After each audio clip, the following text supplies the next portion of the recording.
Yes, sir. Yes, sir. Yes, sir. It's Drams on deck, and it's time to get us a review in. You see it.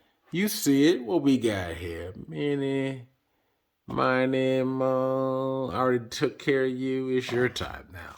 You see it. Limited edition Longrow Red, Chilean Cabernet Sauvignon, mature 13 years. Peated Campbelltown Funk is in the building. Yes, yes, y'all. 51.6%. Yes, it is. Yes, it is. Under the Springbank Distillery. We about to get it all the way in. You see it. You see what time it is. You see what's going on in the back. 9,000 bottles. Your boy got one of them. Campbelltown Funk is in here. Longrow Red on deck for review. You can see what time it is. As always, we gonna nose it, taste it, and score it. Let's get to it. Let's go. What's up, baby? What time it is? It's Drams on deck. Today we got a real one up in here. Today we got the Longrow Red 13-year Chilean Cabernet Sauvignon on deck for review up in here. Yes, sir. This bad boy right here, about at 51.6%. Yes, it is. Yes, it is. And this right here is peated. It's in the Springbank Campbelltown Funk family. So if you know what Springbank is, or if you're familiar with the Springbank Scotch, this one right here is a Longrow. So it's in the Springbank family. This is the very first Longrow I've ever had. This is the red. They have different ones. They have a Cabernet Franc, different, like I would say at least 7, 8 different ones. So this is just the first one that I've personally had. This came out a year or so ago, a couple years ago. I got this in California when I was living there. I think I paid around $150 for this particular one. And I heard good things about it. Want to try it out. Cabernet Sauvignon is a wine that I actually do like. I'm not huge into wines, but I do like wines. So red, Cabernet Sauvignon, peated, Springbank, Campbelltown Funk. What could go wrong, right? That's what my thinking. Cash strength. So I decided to give it a shot, pull the trigger, dropped the 150, got this one. I had this bottle about, how long I had this bottle? I probably had this bottle about 10 months now. So I've definitely had some time for it to oxidize. As you can see, we're almost, not quite, almost at the halfway mark. Half a year, and just wanted to give it a shout out and share with you guys. So as always, we're gonna nose it, we're gonna taste it, we're gonna score it. This one right here, Longrow, they have several expressions, but the reds or this particular series is like, I would call it like their yearly release kind of series where they have different expressions that they do. They have a 21 year, which is a yearly release as well. That is different every year. So every year they come out with something different. The 21 year, I would say I've been hunting it. I've been stalking it. I've been close to pulling the trigger, but I didn't do it yet. The 21 year normally goes for at least $400 and up. So it's definitely not cheap. Comes with a big boy price. And it's just one of those things that, you know what, I think the right time and the right cast, right expression would, I'll finally get that Longrow 21 on deck for review as well. But in the meantime, we're going to focus on the Longrow Red. Like I said, the very first Longrow I had, Cabernet Sauvignon. It's a wine, a red wine. I enjoy it, and we're going to see what the guys offer. So that being said, let's jump on his nose. Let's see what we got. Wow. Okay. Off the bat, pick up some soft peat. Picking up some, like a red pepper, spice, apples, vanilla, kind of like a chili powder. It's like sweet and spicy at the same time is what I'm picking up on the nose. More sweet though. A little nutmeg, cinnamon with the peat. Very nice. This has some complexity to it. It almost smells like a peated, sweet and spicy for me on the nose, which I enjoy. Very plentiful. It's 41.6%, so it's pretty much cash strength. It's not smelling overly overpowering or anything like that. I'll enjoy it. Let's go palate to see what we got. Oh, before I do that, just so you know, it is a medium dark amber color, non-chill filtered, 50%. And if I didn't state it earlier, it's 13 years. So the first 10 years is aged in bourbon barrels and actual sherry casks. So it's bourbon and sherry casks for the first 10 years. The last 3 years, three years will be in the actual Cabernet Sauvignon, which makes it the 13 years total. So the last 3 years was Cabernet, was the wine finish. The first 10 years, bourbon and sherry. Okay, that being said, let's see what this palate has to offer. Cheers.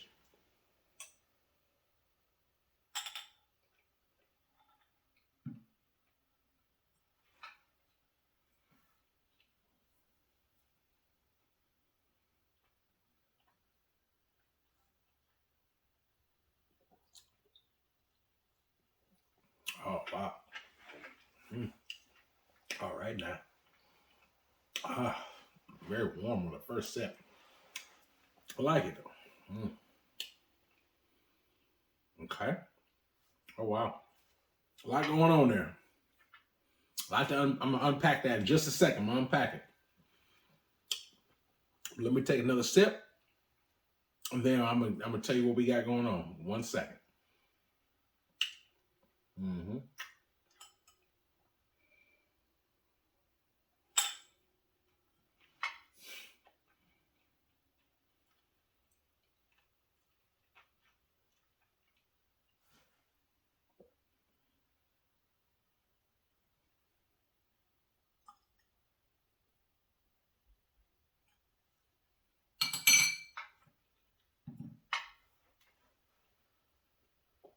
Mm. It's good. Right off the bat. Yeah, soft peat. It's peat, but it's soft. Got like a red tannins on here, red dark fruits, red berry fruits.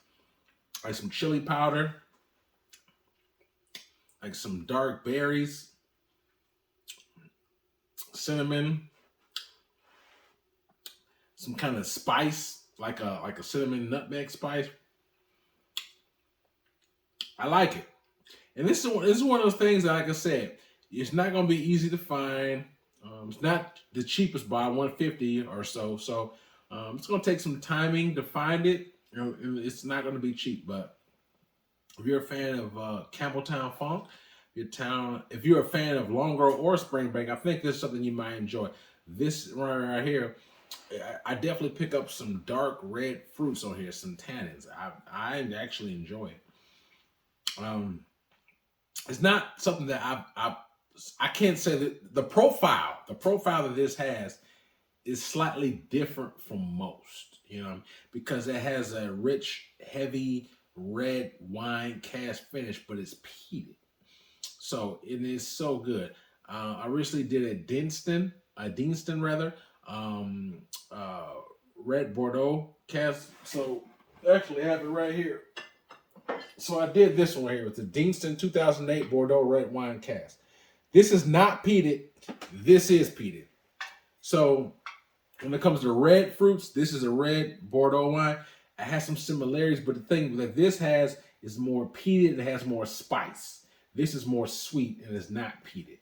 So if you're not some person who likes peat, you probably linger towards this more. You're a person that just is infatuated with peat, you may like that more.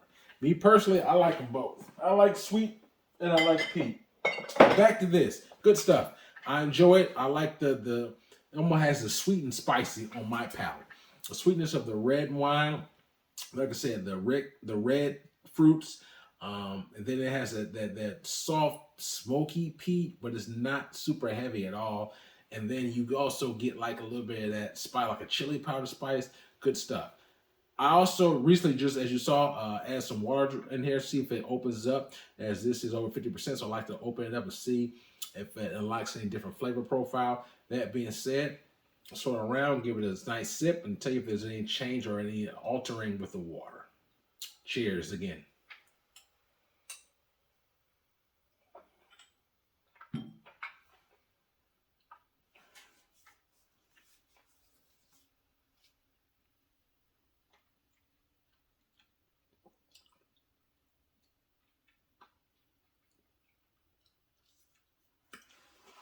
Yeah, I definitely get a lot of spiciness on this. For me, a little chili powder, paprika, pepper, get red fruits, like a dried apricot, dried apple, a little bit of cinnamon, that campfire smoke.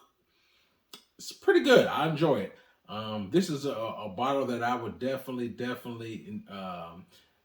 I'm not saying I'll buy it. You know, $150 is not cheap, so I'm not saying I'll buy it. You know, again per se because of the price point.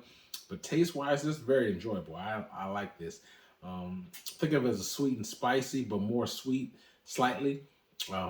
Red, tannin, dark fruits, apricots, apples, cinnamon, spice, nutmeg.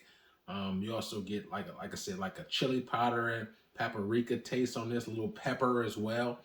I like it. I really do. But when I first swirl it around, I get more of the spice of the pepper, chili powder, and then as it goes down the hatch, I get a little bit more of the red fruits. All in all, good dram. I really enjoy it. Like I said, it's the Springbank family, so they put out good products. For me, if I had to score this 1 out of a 10, 10 being the best for me, Drams on deck. I give this an 8.5 out of a 10. 8.5 out of a 10. I really enjoy this. I think this gets busy. I really enjoy the like the sweet and spicy factor that it has on my palate. I like this. So you know, it's $150, so it's not cheap. 13 years, so I think it's, you know, on second market you may pay $150 or slightly more. So you know, retail. I'm not even sure what the retail is, to be honest with you, because I bought a second market. But be it as it may, 8.5 out of a 10. I really enjoy it. I think that if you are a fan of Springbank, if you're a fan of Longrow, if you like sweet, the sweet and peated, if you're a sweet and peat person, I think this is definitely a different one that you can try. That's not the contemporary like a Highland Park or even Ardbeg. It's a little bit different because of the wine cask influence. So I think this is one to check out. Or if you're a collector or a reviewer, I think you definitely should have this in your collection. Either way, good dram, Longrow Red, 13-year Chilean Cabernet Sauvignon. It's good to go. It's stamped for me. 8.5 out of a 10. I enjoy it. If you ever had Longrow or any other ones, or if you're curious about this, please hit me in the comment box, and I will definitely get back to you. If you have or have not had it, please let me know. You know my drinking buddy, so when I sip and I talk, I want y'all to interact with me as if we're sitting right here talking. So just please hit me. Don't be bashful. Hit me back. I really enjoy it. That's like the fun factor for me. You guys, your feedback about this particular spirit is everything to me. So please hit me up and let me know what you think about that. Also let me know what, you know, if you had anything in the Camel Town that you would talk about. Let me know that too. You know, I really enjoyed the interaction. So that's it for me. 8.5 out of a 10. Drams on deck. Longrow Red, Chilean Cabernet Sauvignon is done for review. Also, check out my description box. I have a link for my Instagram page. So if you haven't already, check out my Instagram page. Also, I have a Cash App, Patreon. If you choose to support any little small thing, you can donate $1, 50 cents, $5, whatever you want to do. I truly appreciate you guys, your viewership, your time, your support, your anything that you bring to. I truly enjoy it. You know what I'm saying? So hopefully, you got something good out of this. If you're looking for a Scotch or sweet and peat that's a little different from the normal, if you do happen to see this, and the price point is okay, please check it out. I think this would be a good one. You know what I'm saying? It's definitely not bad. I would say this is more for the seasoned drinker, someone who's maybe new to Scotch, or like a typical Johnny Walker person may just jump into this and be like, ooh, it may be too much for them. So this may be slightly more for a seasoned drinker, but all in all, it's still a good dram regardless. I think that this is definitely a dram that has a sweet, spicy, and the peat. I think that's something that a well-rounded, experienced drinker may enjoy slightly more and appreciate slightly more than maybe a novice drinker. But all in all, good stuff. I hope you enjoyed the review. Please let me know. Stay tuned. We got more reviews. I definitely enjoyed you guys' time interaction, man. Signing off, man. Thanks again. Drams on deck. Yes, sir.